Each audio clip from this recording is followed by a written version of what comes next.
Class fifth English के question answer हम लोग देख रहे हैं और लेसन 7 तक हमारा क्वेश्चन आंसर हो चुके हैं। Today we are discussing question answer of lesson 8 है ना। इसका नाम है द थ्रोन ऑफ जजमेंट।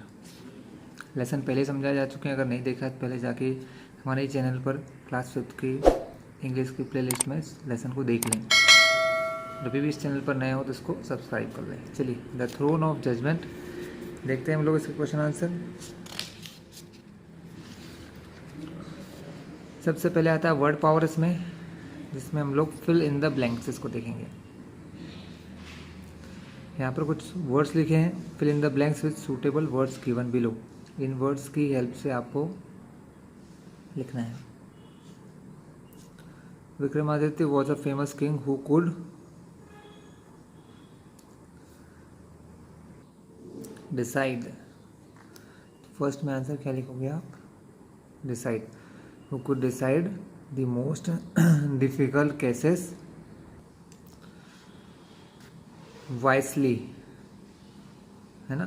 सारे केसेस को वाइसली यानी अपनी बुद्धिमत्ता से सॉल्व करते हैं। But no man is immortal, मतलब कोई भी अमर नहीं है। And the king too died one day, ठीक है। Very soon people forgot the king, बहुत जल्दी लोगों किंग को भूल भी गए।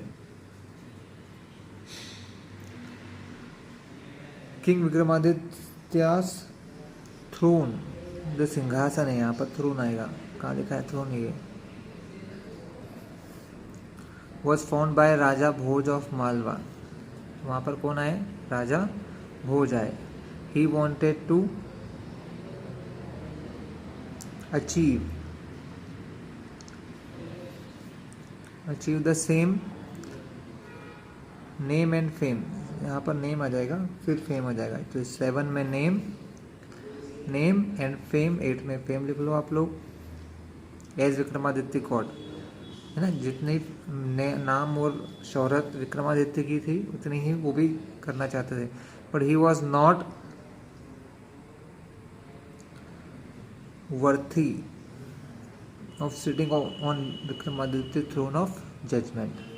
तो ये थे आपके fill in the blanks. Page turn करते हैं।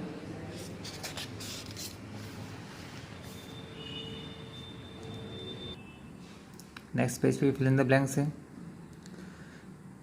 वर्ड्स यहाँ दिए हैं, till, unworthy, after, acquainted, flew away, shoulder, angels. The story was little known. पहले का आंसर होगा बच्चों टिल। फर्स्ट में टिल लिखेंगे। Till the recent discovery, it was only after the event that people got acquainted with it. As we all know, there was a throne of marble which rested on the dash. क्या आएगा इसका? Shoulder of 32 stone, जिनको angels कहते हैं।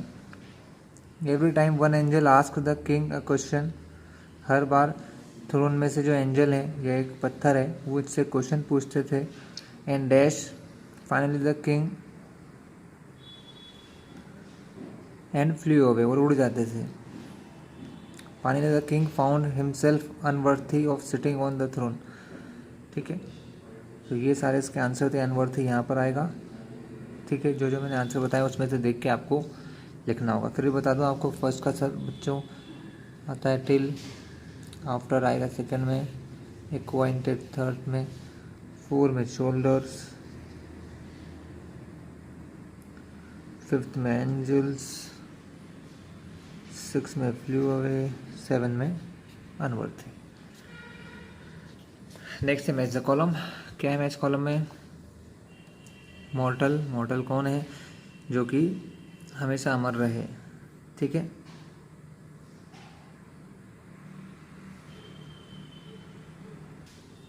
सो मॉर्टल subject to death, मतलब death से जुड़ा हुआ है, जीना मरना। Unforgettable, that which can not be forgotten, second का आंसर ये हुआ। डिज़ायर, अ स्ट्रॉन्ग विश, एक बहुत अच्छी इच्छा होना। Mound, MOUND, mound, a heap of stones and soil. अनवर्थी, unsuitable for something, किसी के लिए अनसुटेबल होना।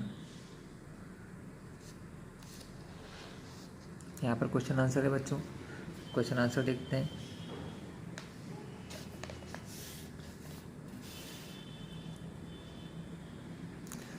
Who was Vikramaditya? Vikramaditya was famous king of Ujjain, Ujjain के एक बहुत ही फेमस किंग थे। What was he famous for? He was famous for his judgement, वो अपने जजमेंट के लिए फेमस थे। Who wanted to sit in Vikramaditya throne and why? Raja Bhoj of Malwa wanted to sit on the throne of Vikramaditya. Raja Bhoj जो थे मालवा के, वो बैठना चाहते थे किस पर? विक्रमादित्य के थ्रोन पर। Because he desire to achieve the same name and fame, उनको भी उतना ही नाम और फेम यानी शोहरत चाहिए थी जितना राजा विक्रमादित्य का था। What was the question put by the first angel to Raja Bhoj? The first angel ask Raja Bhoj if he was worthy of sitting on Vikramaditya's throne. पूछती है क्या आप इतने लायक हैं कि आप विक्रमादित्य के थ्रोन पर बैठ जाएं?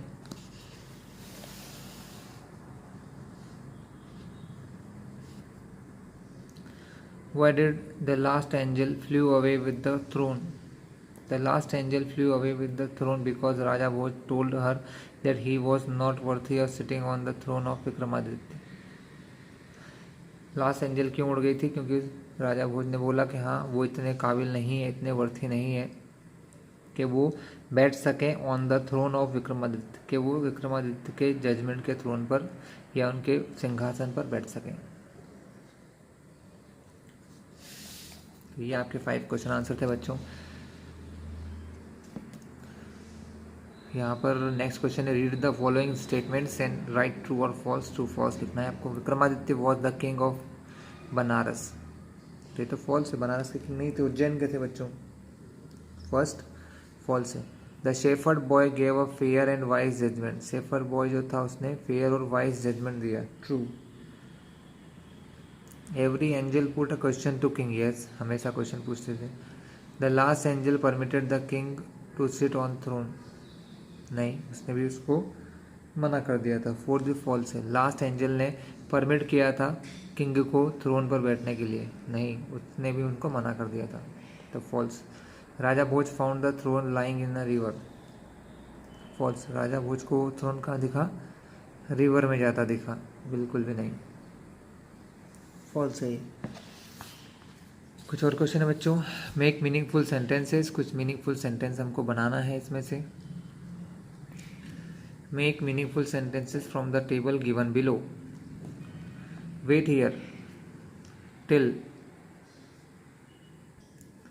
बच्चों ये जो सेंटेंस में टिल यूज़ किया ना, इसका मतलब होता है जब तक या तब तक। वेट हियर मतलब इंतज़ार करो, टिल जब तक इंतज़ार करो, वेट हियर मतलब इंतज़ार करो, टिल यानी जब तक। अब इनमें से कोई भी लिख सकते हैं। आई रिटर्न, जब तक मैं ना आ जाऊँ, आई रिटर्न मेरा इंतज़ार करो, या फिर the incident had taken place, या वो घटना ना हो जाए तब तक इंतज़ार करो। द ट्रेन केम, ट्रेन के आने का इंतज़ार करो। इस टाइप से सेंटेंसेस बनाए जा सकते हैं। तो हम क्या बना सकते हैं? पहला, wait here till I return, जब तक मैं ना आ जाऊँ रुकना। वेट हियर यानी इंतज़ार करो, टिल जब तक, आई रिटर्न मैं आ जाऊँ, मैं ना आऊँ या मैं आ जाऊँ जब तक मेरा इंतज़ार करो। आई सेट एट द स्टेशन, मैं बैठा रहा स्टेशन पर। आई सेट एट द स्टेशन मतलब मैं बैठा था स्टेशन पर। टिल जब तक। द ट्रेन केम, ट्रेन नहीं आई, द ट्रेन केम। इस टाइप से सेंटेंस बनते हैं बच्चों। The new year celebration continued till, कब तक चलता रहा new year celebration? Late night, late night तक चलता रहा। The orchestra performed till morning, सुबह तक चलता रहा, कर सकते हैं हम लोग, टिल मॉर्निंग, सुबह तक चलता रहा। The world knew nothing about it, ये दुनिया नहीं जानती है इसके बारे में। Till the incident had taken place, जब तक ये घटना नहीं हुई तब तक दुनिया इसके बारे में नहीं जानती थी।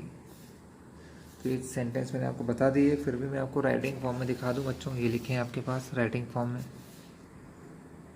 1 2 3 4 5, पाँचों के पाँचों मैंने बता दिए हैं, आप इसमें से लिख सकते हैं। चलिए नेक्स्ट सेम है, हमको फिर से मीनिंगफुल सेंटेंस बनाना है, लेकिन इस बार यूज़ करना है आफ्टर। आफ्टर यानी होता है किसी चीज़ के बाद में, किसी चीज़ के बाद में। आई रीच्ड द स्टेशन, मैं स्टेशन रीच्ड यानी पहुंचा, रीच्ड यानी पहुंचा, आई यानी मैं, रीच्ड मैं पहुंचा station. After the train had left, मतलब जब ट्रेन जा चुकी थी, द ट्रेन हैड लेफ्ट, जब ट्रेन जा चुकी थी तब मैं स्टेशन पहुंचा। तो I reach the station after the train had left. The student came, बच्चे आए। आफ्टर द बेल हैड रंग, मतलब बेल बजने के बाद आए, the bell had rung. The rain started, बारिश हुई। After we had reached home, जब हम घर पहुंच गए। या फिर नाइट हैड फॉलन तो नहीं आएगा, the party was over. We had reached home ये सही लग रहा है मुझे। The rain started after we had reached home, जब हम घर पहुंच गए उसके बाद बारिश चालू हुई।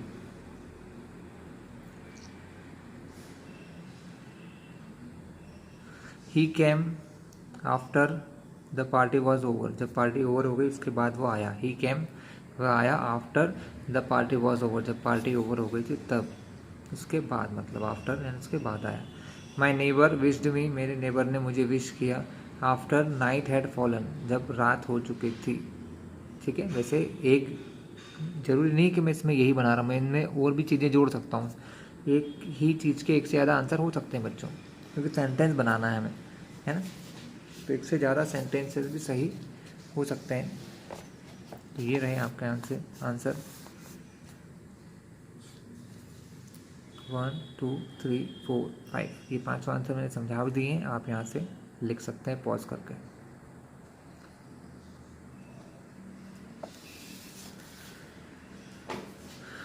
Okay, read this sentences. The angel said, are you worthy of sitting on this throne. Angel ने क्या कहा, are you worthy of sitting on this throne, क्या तुम इस लायक हो कि इस थ्रोन पर बैठ सको। Now read its indirect form, अब इसी को इनडायरेक्टली पूछा है। The angel asked if the king was worthy of sitting on that throne, कि क्या वो जो राजा है वो वर्थी है, इतना लायक है कि इस थ्रोन पर बैठ सके। ये इनडायरेक्टली पूछा है।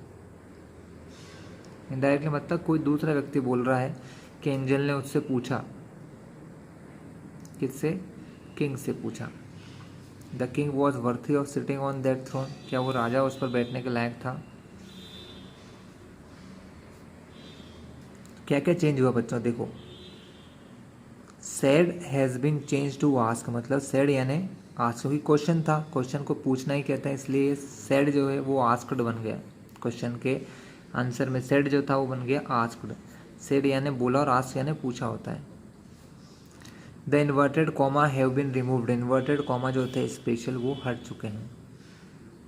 Reporting speech has been join to reported speech, मतलब रिपोर्टिंग और रिपोर्टेड दोनों स्पीच को एक दूसरे से ज्वाइन कर दिया। यहाँ पर 2 पार्ट है क्वेश्चन के। द एंजल सेड, एंजल ने कहा, उसके बाद का ये क्या कहा वो यहाँ है। तो इन दोनों को रिपोर्टिंग स्पीच और रिपोर्टेड स्पीच कहते हैं, दोनों को हटा दिया है। उनको इफ़ से जोड़ा है, किससे जोड़ा है, if. The reported question is change into a assertive sentence, इस क्वेश्चन को हमने एक सेंटेंस बना दिया है। The king was worthy of sitting on that throne, क्या राजा उस थ्रोन पर बैठने के लायक है। तो ये चेंजेस यहाँ पर हुए बच्चों। इसको कहा जाता है डायरेक्ट टू इनडायरेक्ट कन्वर्जन। क्या कहते हैं, direct to indirect conversion. The question mark is replaced with full stop, question mark को हम लोग फुल स्टॉप से बदल देते हैं। यहाँ पर कुछ इनडायरेक्ट सेंटेंसेस है बच्चों, क्या क्या चेंजेस हमने देखे। द एंजल सेड, तो इसकी जगह क्या आ जाएगा, the angel asked, am I lonely. तो बच्चों सेंटेंसेस कैसे करना है आपको मैं बताता हूँ आपको। द एंजल सैड का क्या हो जाएगा, द एंजल आस्क्ड। पहले तो ये बताया था कि सैड को क्या बनाना है, आस्क्ड बनाना है। फिर ये आता है इफ़ क्या हो जाएगा, इफ़, क्योंकि हमेशा इसमें लगता ही है। अब जो आई है ना, है यहाँ बात एंजल एक लेडी की हो रही है, क्योंकि एंजल को हम लेडी मानते हैं, तो आई जो है वो बन जाता है यहाँ पर शी। कोई बॉय होता तो बन जाता ही। तो इफ़ शी और एम जो है प्रेजेंट है तो इसका बन जाता है past was. If she was lonely, क्या वह लोनली थी, ये होता है आंसर हमारा बच्चों। द एंजल सेड का आस्क्ड, इफ तो लगता ही है दोनों को जोड़ने के लिए, आई का शी क्योंकि लेडी है, एम का वॉज क्योंकि प्रेजेंट से पास्ट की बात हो रही है, लोनली का लोनली। ये है हमारा फर्स्ट आंसर।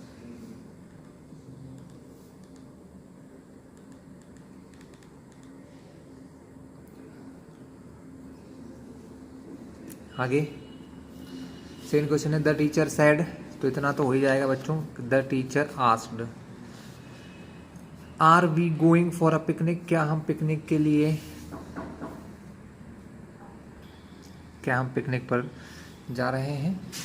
तो द टीचर आस्क्ड क्या होगा बच्चों इसका, the teacher asked.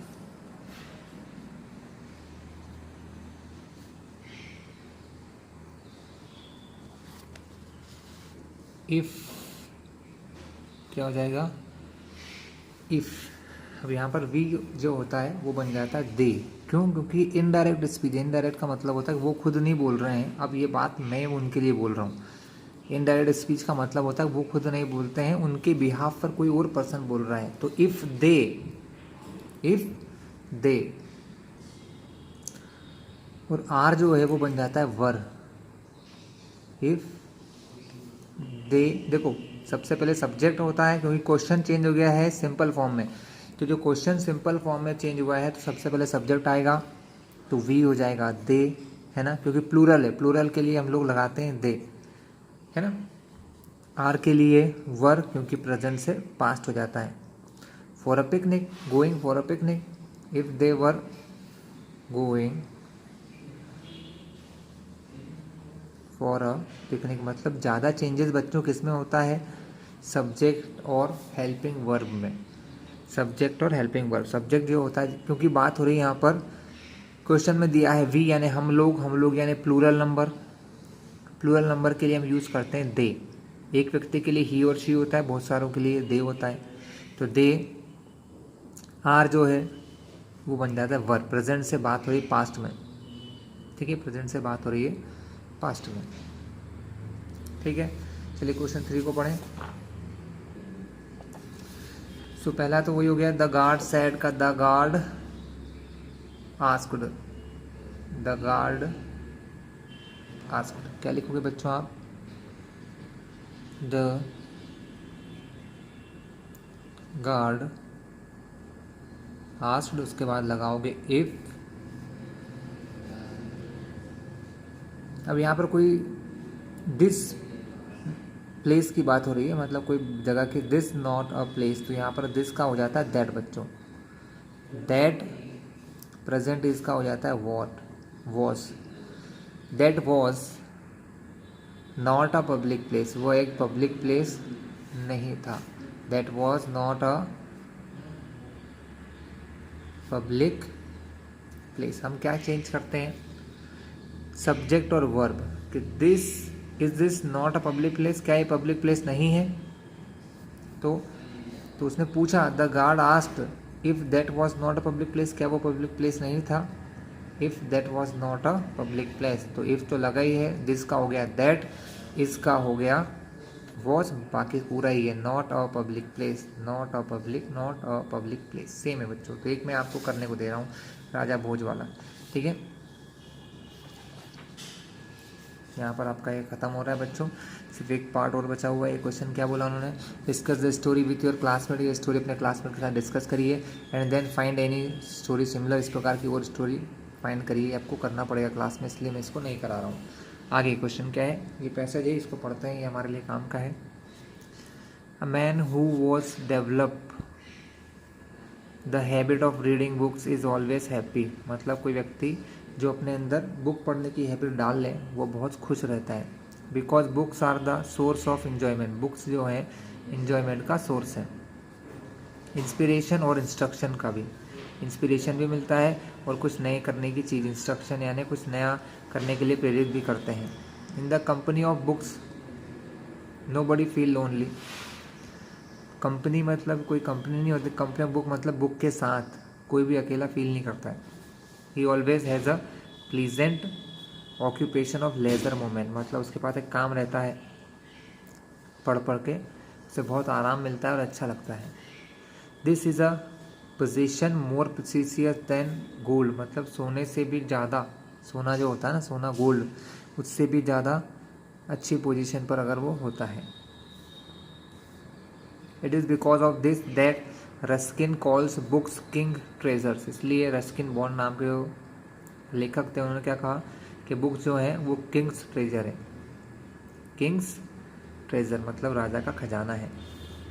Treasures field not with gold and silver but with knowledge, ये जो खजाना है वो सोने और चांदी से नहीं भरा है, ये नॉलेज का भरा हुआ खजाना है, ज्ञान का। नोबल थॉट एंड आइडिया, बहुत ही अच्छे विचारों और कुछ आइडियाज़ यानी कि युक्तियों का। It has rightly been said good books are like fast friend, good book जो होती है वो बहुत तेज दोस्तों की तरह होती है। Those who do not read books are really poor, जो किताबें नहीं पढ़ते हैं वो वाकिफ में गरीब हैं। Because they possess only the worldly wealth, उन्होंने सिर्फ वर्ल्ड यानी दुनिया की दौलत को देखा है, but not the wealth of knowledge, उन्होंने नॉलेज की दौलत को देखा ही नहीं है। However, it is important that one should acquire the habit of reading at your young age, मतलब it is important, ये ज़रूरी है। one should acquire मतलब किसी को acquire यानी करना चाहिए या होना चाहिए habit of reading book, young age से मतलब बचपन से ही क्या होना चाहिए, किताबें पढ़ने की आदत होना चाहिए। Why is book reader always happy, वो हैप्पी क्यों रहता है? Because books are the source of enjoyment, inspiration और इंस्ट्रक्शन, बुक्स जो होती हैं वो एन्जॉयमेंट देती है, इंस्पिरेशन, इंस्ट्रक्शन, इसलिए वो हैप्पी रहता है। सिंपल सी बात है। What is more precious than gold and silver, ज़्यादा गोल्ड और सिल्वर से ज़्यादा प्रीसियस क्या है? Books and their knowledge. At what age should we acquire the habit of reading, हमें कौन सी एज से होना चाहिए? From young age. But what did Ruskin call books, books को उन्होंने क्या कहा? King treasure. Suitable title, importance of book बोल सकते हो आप। ठीक है, चलिए मैं फिर भी आपको लिखवा देता हूँ, है ना, मैं आपको बता देता हूँ, आप नोट डाउन कर लेना।